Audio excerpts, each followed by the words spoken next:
ऊर्जा मंत्री हीरालाल नागर शनिवार को सांगो क्षेत्र के दौरे पर रहे। उन्होंने यहां सांगो क्षेत्र के ग्राम कुराड़िया खुर्द में आयोजित भामाशाह रमेश चंद्र नागर द्वारा करीब 35 लाख रुपए की लागत से निर्मित कक्षों के निर्माण कार्य के लोकार्पण समारोह में भाग लिया।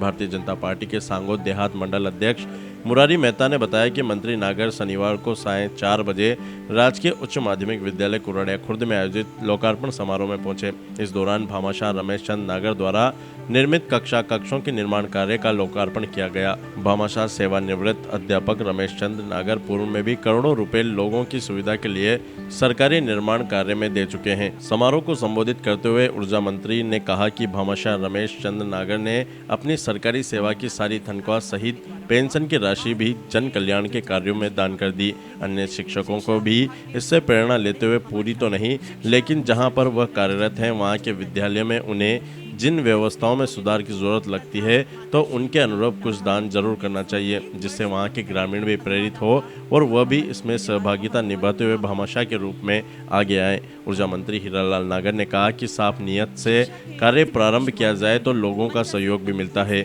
शिक्षा के क्षेत्र में यदि जन सहयोग मिलने लगेगा तो स्कूलों की दशा में सुधार होगा और शिक्षा का पूरा ढांचा बदल जाएगा। साथ ही विद्यालयों के जो भवन निर्माण होते हैं उसके बाद गांव के लोग और वहां कार्यरत शिक्षक भी भवन की सार संभाल लेते रहें, क्योंकि कई बार हमें देखने को मिला है कि भवन की छत की नालियां गंदगी से जाम हो जाती है और सफाई के अभाव में बरसात का पानी महीनों तक छत पर भरा रहता है, जिसके चलते नवनिर्मित भवन भी 1-2 साल में टपकने लगता है। ऐसे में शिक्षक और ग्रामीण भी इसे अपनी जिम्मेदारी समझते हुए समय समय पर भवनों की सार संभाल करते रहें। समारोह में भामाशाह रमेश चंद्र की 101 वर्षीय माता दाखाबाई सहित पूरा परिवार भी मौजूद रहा।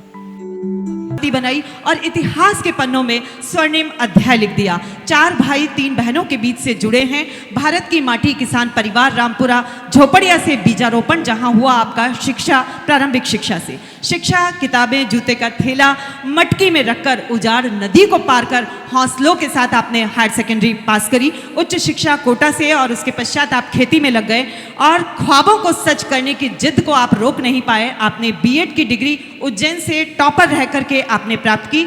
3 सितंबर 1988 को नियुक्ति मिली और उसी बाल्यकाल में शिक्षा प्राप्त करने वाले रामपुरा झोपड़िया गांव में पहले ही दिन देखकर उन विद्यार्थियों की बदहाल स्थिति आपका मन व्यथित हो गया और वहीं से आपने प्रण ले लिया कि आजीवन नौकरी जब तक जहां भी रहेगी मेरे वेतन से ऐसे बच्चों के लिए वो नौकरी समर्पित रहेगी। एक भामाशाह वो था जो मित्र सहयोगी सलाहकार था मेवाड़ के राजा महाराणा प्रताप का। मुगलों से युद्ध के दौरान देखकर हर तरफ से घिरे हुए महाराणा प्रताप को लोकहित और आत्मसम्मान के लिए भारमल औसमाल के लाल भामाशाह ने संपूर्ण संपत्ति अपना सर्वस्व दान दे दिया था महाराणा प्रताप को। दानवीर शिरोमणि भामाशाह, जिनके लिए कहा गया है कि वो धन्य देश की माटी है जिसने भामाशाह लाल पला, उस दानवीर की यश गाथा को मेट सका क्या काल भला, जिन्होंने रणकपुर जैसे और दिलवाड़ा जैसे जैन मंदिर बनाकर हमारे भारत में उन मंदिरों की स्थापना करी और अपना नाम रोशन किया। उसी तरह शिक्षा के क्षेत्र में हाड़ौती के शिक्षक भामाशाह रमेश जी नागर, जिन्होंने अपने सेवा काल में संपूर्ण वेतन जो भी आपको मिला लगभग 3 करोड़ रुपए पुण्य कार्यों में दान कर दिए। कहीं पर विद्यालय में कमरे, कहीं बिजली, कहीं पानी, कहीं सड़कें, बाउंड्री वाल हेतु अपनी जमीन भी आपने दान कर दी। राज्य स्तर पर 4 बार शिक्षा भूषण पुरस्कार से आप सम्मानित हैं। मुख्यमंत्री शिक्षा मंत्री पुरस्कार से आप सम्मानित हैं। सेवा काल में आपने एक भी मेडिकल अवकाश नहीं लिया।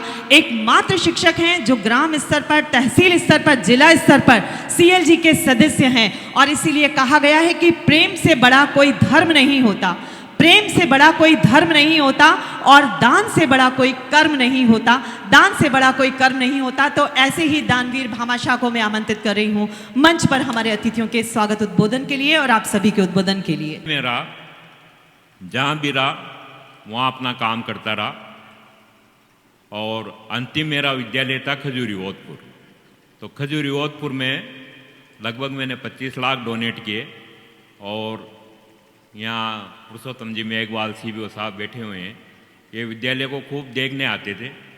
तो मुझसे और भी प्रेरणा मिली। फिर मेरा 1921 में रिटायरमेंट हो गया।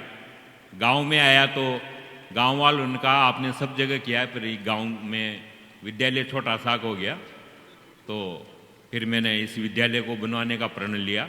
और ये विद्यालय आप देख रहे हो, टाइम का थोड़ा अभाव है, इसलिए मैं संक्षिप्त में अपनी बात रखना चाहूँगा। 8 कमरे बन चुके हैं और CFCL के यहाँ अधिकारी भी बैठे हैं, इनका भी मुझे काफ़ी सहयोग मिल रहा है। और इन्होंने कहा है कि हम बाकी का जो विद्यालय रहा है हम इसको पूर्ण करवा देंगे, ऐसी मेरी कामनाएं। इसके लिए सभी तालियां बजाएं एक बार। दोनों अधिकारी विशाल जी माथुर, विकास जी बोले यही हैं, और ये 1-2 बार आ चुके हैं यहाँ विद्यालय में। तो इसी के साथ मैं अपने शब्द कहकर अपनी वाणी को विराम देता हूँ। जय हिंद, जय भारत। सर्वप्रथम मैं रमेश जी को नमन करता हूँ, जिन्होंने एक शिक्षा विभाग में एक नाम कमाया है। शिक्षा के लिए, शिक्षा विभाग के कर्मचारियों के लिए कहावत है, आप सबको पता है, बुरा मत मानना कोई हो तो, कि सबसे ज़्यादा कंजूस जो होते हैं वो शिक्षा विभाग के कर्मचारी होते हैं। और आज स्थिति जो समारोह जो हो रहा है वो इससे विपरीत हो रहा है। सब कुछ इनकी प्रेरणा, जिनसे इन्होंने प्रेरणा ली, जिनके घर में इनका जन्म, प्रभुलाल जी स्वर्गीय जो स्थानीय ग्राम पंचायत के सरपंच भी रहे हैं, इनकी माता की उम्र 100, दाखाबाई जिनकी 101 उम्र, बहुत कम ऐसे व्यक्ति होते हैं जिनको जीवन, इतना लंबा जीवन जिनको मिलता है। तो यही सब कुछ जो आपने कमाया है कि 101 वर्ष की आपकी माता जी हैं, उनका भी, उनकी सेवा करने का लाभ आपको मिल रहा है। और जिस प्रकार में जन्म लिया है आपने, चूँकि मैं आपका भांजा भी लगता हूँ मेरे रिश्ते में, और सब कुछ आपको, आपसे सीखने की आवश्यकता है। वर्तमान में शिक्षा विभाग में सरकार के द्वारा बहुत सारे समसा में, रमसा में बहुत सारे कमरे दिए जाते हैं, चूँकि लगातार पिछली सरकार के द्वारा भी और उसके पहले भी सरकार के द्वारा भी हर पंचायत स्तर पर secondary school, senior secondary school खोले गए और निरंतर DPC के माध्यम से भी अध्यापक लगाए गए और रुझान बढ़ा स्कूलों के प्रति। तो धीरे धीरे एक साथ एक आदेश से जब सभी जगह शिक्षा का विस्तार होता है, सीनियर स्कूल खुले हैं, तो मैं मानता हूँ स्वाभाविक रूप से कमरों का अभाव होता है।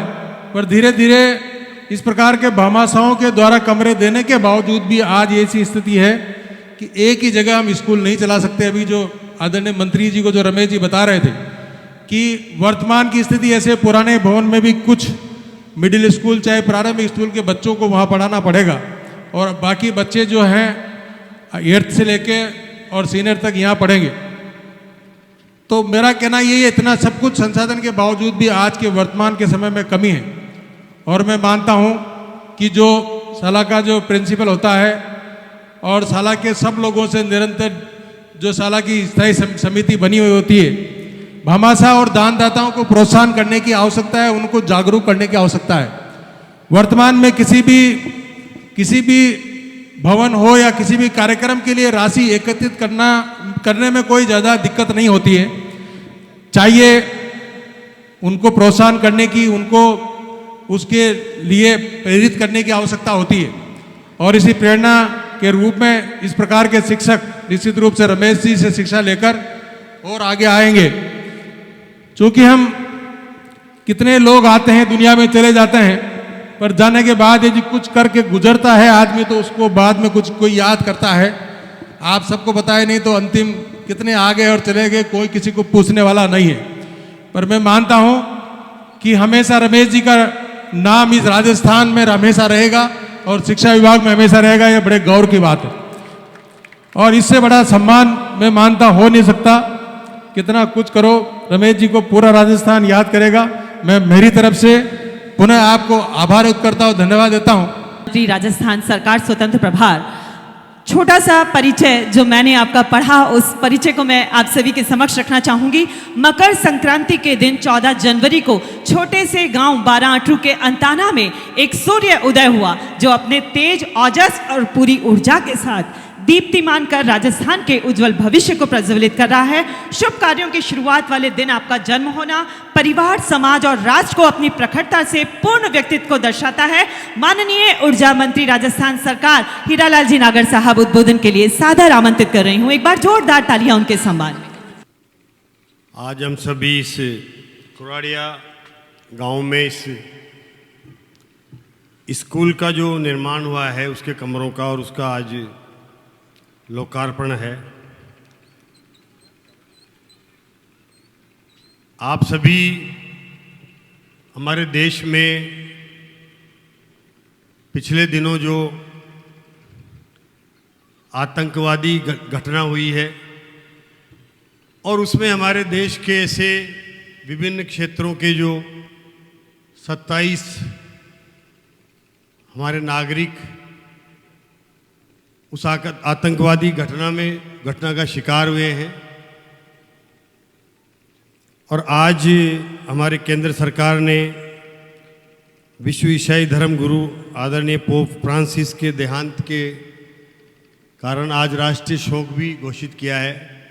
तो मैं चाहूँगा कि दोनों विषयों को लेकर हम एक बार सब खड़े होकर के 2 मिनट का मौन रखें और उन पोप और उन 27 लोगों के लिए हम अपनी श्रद्धांजलि अर्पित करें।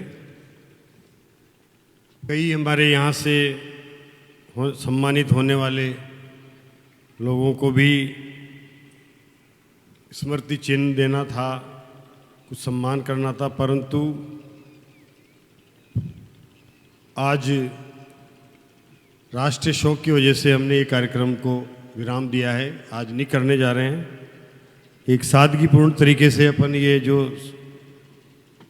लोकार्पण का कार्यक्रम है उसको संपन्न कर रहे हैं। और ये सब मेरे पूर्व जैसा यहाँ से हमारी एंकर और हमारे नरेंद्र जी नागर ने भी बताया, और रमेश जी के बारे में हम सभी भली भांति परिचित हैं। ये जहाँ जहाँ भी जिन जिन स्कूलों में रहे,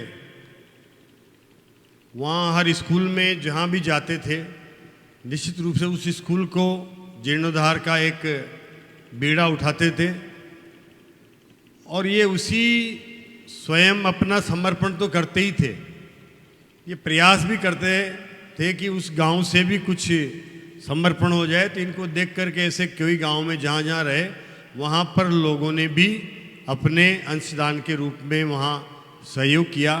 तो इस तरह की जो एक भावना है निश्चित रूप से इनसे सभी हम सबको सीखने की आवश्यकता है।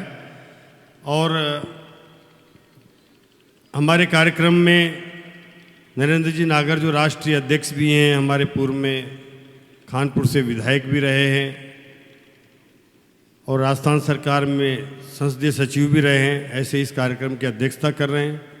हमारे जिला प्रमुख भाई मुकेश जी मेघवाल विराजे हैं, हमारे प्रधान साहब जयवीर सिंह जी, उप प्रधान ओम जी अड़ूसा जी, विशाल जी माथुर CF सेल से, और विकास भोले जी, हमारे कपिल जी नागर सरपंच साहब, और भी सब उपस्थित हमारे मंचासीन, और इस भामाशाह के रूप में उपस्थित हमारे रमेश जी नागर, और रमेश जी एक और हैं यहाँ पूर्व प्रधानाचार्य भी रहे हैं। कभी कभी ये दोनों में इनके लोग भी कंफ्यूज हो जाते हैं कि ये कौन से भामाशाह हैं, रमेश जी या ये रमेश जी तजर्बा भी उसमें कह देते कि हाँ मुँह छू का मतलब। तो ऐसा इस कार्यक्रम का निश्चित रूप से एक जो प्रयास था, और मेरे पूर्व के कार्यकाल के समय जो छोटा सा स्कूल गांव में चलता था वहाँ सामने, और एक बड़ी समस्या थी, तो इन्होंने ही आग्रह किया, रमेश जी ने, कपिल जी ने, कि ये आवंटन होना चाहिए, और इसके लिए प्रयास किया। आज ये आवंटन होकर के यहाँ पहले निर्माण हुआ, फिर 4 कमरे अभी निर्माण हुए। एक कमरा ये जो हमारा सामने है ये लैब है ना, क्या है ये भी कमरा ही है, ये CF सेल के द्वारा निर्मित हुआ है, जिसमें भी लगभग 15-16 लाख की लागत आई है, और 36 लाख की लागत से रमेश जी के सहयोग से ये आज 4 कमरों का भी लोकार्पण हुआ है। तो इस तरह से जो एक कड़ी है कि कैसे आज यहाँ कई हमारे एजुकेशन से जुड़े हुए कई लोग हैं, और हम रमेश जी ने भी समाज के कई बंधुओं को आमंत्रित किया है, अपने सामाजिक लोगों को भी बुलाया है। कुछ सामाजिक कार्यकर्ता भी, सब लोग कई जगह से आए हैं। अगर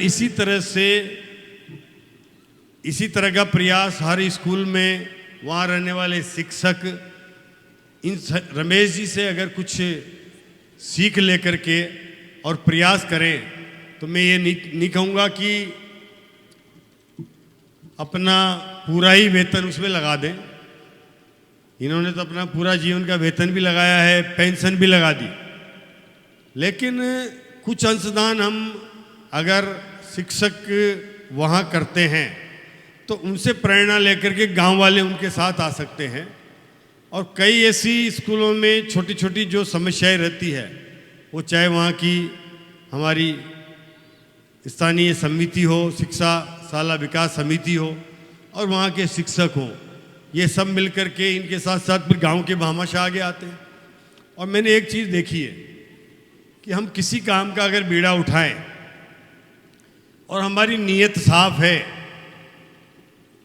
और उसमें हमारी नेक है, साफ है, तो उसमें सबका सहयोग मिलता जाता है, वो कारवां बढ़ता जाता है।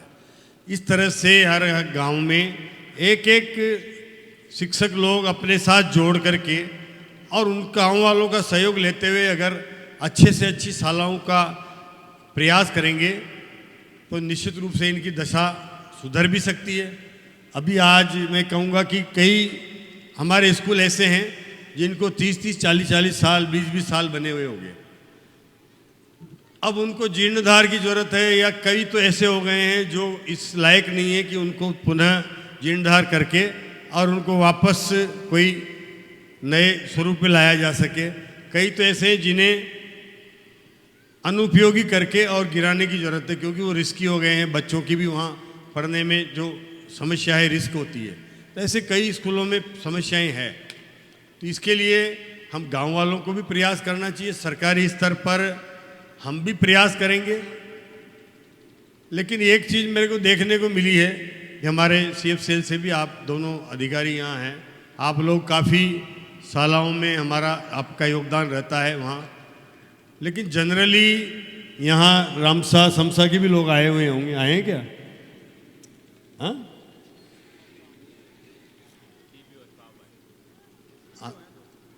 लेकिन ये इस निर्माण में जो हमारे स्कूलों के निर्माण के लिए जो भी फंड आता है, उसमें कहीं न कहीं उस फंड को सही रूप में उपयोग करने की आवश्यकता है। क्वालिटी के साथ अगर निर्माण हो तो निश्चित रूप से वो बनाई हुई बिल्डिंग कई वर्षों तक ज़्यादा चल सकती है। अब मैंने ज़्यादातर, सब गांव वाले हो, आपने देखा है, मैंने भी देखा है, अधिकतर स्कूल के कमरे बरसात में पानी चोता है। और ये चूने का कारण मैंने जो नोट किया वो ये कि हम RCC डालने लग गए। पहले पट्टियाँ डलती थी, उस पर फिर कड़ा लगता था, फिर उस पर कड़े के ऊपर हम वो जो ईंटों का चूने का मिला करके स्लोप बनाते थे और स्लोप के माध्यम से वो पानी छत पर रुकता नहीं था। आज इन्होंने क्या कर दिया, RCC डालने के बाद उसमें RCC में 0 स्लोप होता है, कोई पानी बह के निकलता ही नहीं है। कहीं थोड़े बहुत भी पत्ते आ गए, कोई नाली में कुछ फंस गया, तो बरसात भर वहाँ रहने वाले स्कूल के शिक्षक ये भी नहीं देखते कि ऊपर क्या हो रहा है, और पानी छूता रहता है। सफाई की कोई ज़रूरत समझते नहीं। इस तरह की समस्याएं हैं। ढाल नहीं होने से भी कई स्कूल हमारे नकारा होते जा रहे हैं। तो हमारी गांव की समिति हो, शिक्षा समिति है, हमारे मतलब स्कूल के शिक्षक हैं, हमारे CBO वगैरह हैं, ये सब जाएं वहाँ और उनका निरीक्षण करें कि वास्तव में बीमारी क्या है, उसका समाधान करने का प्रयास करें, लोगों को मोटिवेट करें। और छोटा मोटा काम अगर आपसी जनसभा के सहयोगिता के माध्यम से हम कर देते हैं तो वो पूरी बिल्डिंग जो 2-4 साल में गिरने के लायक हो जाती है, अगर उसमें थोड़ा बहुत वहीं स्थानीय स्तर पर कुछ कलेक्शन करके भामाशाह के रूप में लोगों से सहयोग मांग करके और कर दिया जाए तो स्लोप हो जाएगा, तो वो बिल्डिंग आराम से आगे लॉन्ग लाइफ हो सकती है। लेकिन ऐसा करने का एक अब प्रवृत्ति नहीं रही। मैंने तो देखा है मेरे गांव में, जब हम छोटे छोटे थे, 5वीं में पढ़ते थे, 4वीं में पढ़ते थे, जब वहाँ उस समय पूरे कमरे गांव के ही बनाते थे, कोई स्कूल से फंड आता ही नहीं था। जितने पुराने कमरे बने हुए हैं लगभग सब गांव वालों ने जनसहभागिता के माध्यम से उस समय स्कूलों में बनाए थे। वो उस समय की बात है। जब खेतों में हमारे पानी नहीं था, कोरवान ज़मीनें थी, कोई आर्थिक रूप से हम सक्षम नहीं थे, जब ये काम होते थे। अब आमदनी जितनी बढ़ रही है, लोगों को, किसान भी संपन्न होते जा रहे हैं और लोग भी संपन्न होते जा रहे हैं, उतना ही वो अभी नरेंद्र जी कह रहे थे कि शिक्षक कंजूस होते हैं, फिर शिक्षक ही नहीं, हम नागरिक भी वो भावना और वो हमारे अंदर वो संवेदना नहीं रही जो पहले हमारे पूर्वजों में थी, हमारे बड़े दादा और परदादाओं में थी, वो हम खोते जा रहे हैं। आज कितना भी आप मोबाइल पे खर्च कर लो, 1.25 लाख का ले लेंगे, लेकिन 10,000 रुपये स्कूल में देने के नाम पर कोई कहेगा तो हम बात भी नहीं करेंगे उसकी। तो ये चीज़ों की हमें गांव में जागरण करने की, जन जागरण करने की आवश्यकता है। लेकिन आज हम हर काम क्यों करेंगे? हम सरकार करेगी, सरकार पे छोड़ देते हैं। नाली की सफाई कौन करेगा? घर पे कचरा हम करेंगे, सफाई तो सरकार करेगी। जबकि पहले हमारे गांव में हम सब सफाइयाँ भी करते थे नालियों की, अपने अपने सामने के जो कच्चे होते थे, जब भी वहाँ साफ सफाई रखते थे, अच्छा रखते थे। लेकिन अब ये प्रवृत्तियाँ होती जा रही है, जिसकी वजह से निश्चित रूप से गाँव में गंदगी रहने लग गई, मच्छर रहने लग गए, स्कूलों में भी ये हालत हो गई। तो इस पर हमें आवश्यकता है कि ये कहीं न कहीं हम ऐसे रमेश जी जैसे हमारे शिक्षक हैं, भामाशाह हैं, इनसे कुछ सीखें। और निश्चित रूप से मैं ये कहना चाहूँगा कि रमेश जी ने सारा जीवन का अगर अपना वेतन दे दिया और अपनी पेंशन दे दी, पर आज भी रमेश जी को कोई कमी है क्या? आप बताओ। देने वाला सब देता है, लेकिन मन हमारा नहीं है। तो वो मन बढ़ाने की ज़रूरत है, मन बड़ा करने की ज़रूरत है। कहीं भी कोई साथ नहीं लेके जाएगा। हम जो कुछ यहाँ जितना भी जोड़ेंगे ना भैया, वो यही छोड़ के जाना है। अगर कहावत कही है बड़ों ने, हमारे पूर्वजों ने, कि पूत सपूत तो क्यों धन संचय, पूत कपूत तो क्यों धन संचय। वो तो यही लगेगा। अच्छा आप करोगे, अब कर्म अच्छे होएंगे, वो और बढ़ा देगा आपकी आने वाली संतान। और सही नहीं होगी तो उसमें भी बेच खूच के ज़मीन को और वो बराबर कर देगा। इसलिए हमें अच्छे काम, आज जो रमेश जी को जो सम्मान मिला है, जो इन्होंने पाया है, मेरे ख्याल से कितना भी हम धन जोड़ लें, कितना भी हम महल बना लें, वो सम्मान नहीं मिल सकता जो एक भामाशाह के रूप में ऐसा अपना जीवन पर्यंत इन्होंने सेवा का भाव मन में लेकर के जो किया है। तो इसे हम सबको समझना भी चाहिए और उसको आगे बढ़ाने के लिए आप सबको भी आगे आने की आवश्यकता है। मैं आज इस स्कूल के लोकार्पण, कमरों के लोकार्पण पे आप सबके बीच में आया और आप सबको बहुत बहुत आपसे मिलने का अवसर मिला। पहले कार्यक्रम का स्थगित करने का जो राष्ट्रीय शोक था उसके जैसे मन हो गया था, लेकिन फिर नहीं बनता। और रमेश जी ने कहा कि माँ बार बार खेव छे ये था कि बयान जी कभी खदेक लाओगा न तो फिर मैं कभी चली न जाऊँ। तो फिर मैंने समझा, मैंने कहा आज कैंसिल नहीं करेंगे। अपनी इनकी माता जी की भी इच्छा थी, वो उस दिन मैं आया था जब खुद वहाँ मिली थी, बैठे थे। तो आज उनकी भी इच्छा पूरी हुई है, इनकी माता जी की, दाखाबाई की। और निश्चित रूप से उनके सामने ये हमारे बुजुर्गों की यही इच्छा रहती है कि जो काम हाथ में लिया है मेरे सामने हो जाए, तो वो उनकी मन को एक तसल्ली मिलती है और शांति मिलती है। इस तरह की हमारी सबकी भावना रहती है। सबको बहुत बहुत धन्यवाद। जय हिंद, जय भारत। हाड़ौती की खबरों से हर समय अपडेट रहने के लिए YouTube पर सब्सक्राइब करें हाड़ौती न्यूज़ और प्रेस करें बेल आइकन को।